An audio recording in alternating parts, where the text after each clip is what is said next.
Kidney stone பிரச்சனை இருக்கிறவங்க இந்த வீடியோ ஸ்கிப் பண்ணாம பாருங்க. உங்களுக்கு அடிக்கடி ஸ்டோன் ஃபார்மேஷன் ஆகிறதுக்கு இதான் ரீசன்.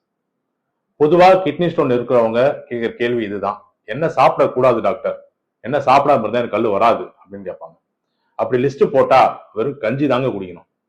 என்ன எப்படி சொல்லிட்டேன்னு பாக்குறீங்களா? ஆமா, தக்காளி கீரை சாப்பிட்டீங்கன்னா ஆக்சிடேட் ஸ்டோன் வரும். நான்வெஜ்ல சிக்கன் மட்டன் மீன் முட்டை நண்டு எறா இதெல்லாம் சாப்பிட்டீங்க அப்படின்னா கால்சியம் ஸ்டோன் வரும். மீதி 3 வகையான ஸ்டோனுக்கும் உணவுக்கும் சம்பந்தம் இல்லை. அப்படி இருக்கும்போது எதை விட்டுட்டு நீங்க கிட்னி ஸ்டோன் ஃபார்மேஷனை ஸ்டாப் பண்ணுவீங்க? இதெல்லாம் ரீசன் அப்படின்னா எல்லாரும் கல் வரணுமா இல்லையா?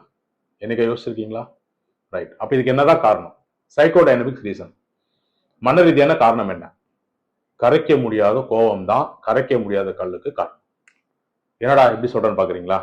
ஆமாங்க, நீங்க யாரு மேலேயோ மன்னிக்கவே மாட்டேன், உன்னை செத்தாலும் மன்னிக்க மாட்டேன்டா அப்படிங்கிற அளவுக்கு யார் மேலே கோவம் வச்சிருக்கீங்க அப்படின்னா உங்களுக்கு அடிக்கடி கல் வர்றதுக்கு வாய்ப்பு இருக்கு. அதுக்கு அவங்கள ஃபர்ஸ்ட் மன்னிக்கணும், மறந்துடணும்.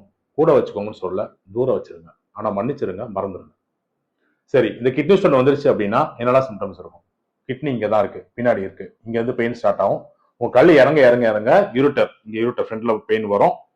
அதுக்கப்புறம் பிளாடர்ல போய் இருந்துச்சுன்னா பிளாடர்ல அடிவயிறு வலி இருக்கும். அதுக்கப்புறம் யூரின் பாத்துக்கு வந்துருச்சு, மேலுக்குன்னா ரொம்ப கஷ்டம். அதாவது மேல் யூரித்ரா கொஞ்சம் பெருசா இருக்கும், அதனால அந்த இடத்த அடைச்சிச்சுன்னா யூரின் வராது, இல்ல சொட்டு சொட்டா வரும். ஒரு சிலருக்கு ரத்த கலந்துற யூரின் வரும், ஒரு சிலருக்கு மண்ணா யூரின் வரும்.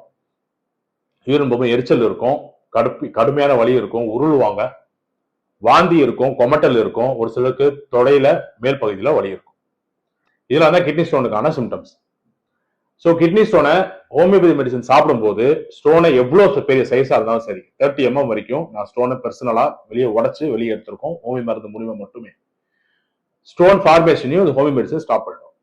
இந்த ரீல உங்க ஃப்ரெண்ட்ஸ் ஃபேமிலி யாருக்காவது கிட்னி ஸ்டோன் அடிக்கடி ஃபார்ம் ஆகுதுன்னா அவங்களுக்கு ஷேர் பண்ணுங்க. உங்களுக்கு ஹோமியோ கன்சல்டேஷன் கிட்னி ஸ்டோனுக்கு வேணும்னா கீழே இருக்கிற நம்பருக்கு வாட்ஸ்அப் பண்ணுங்க.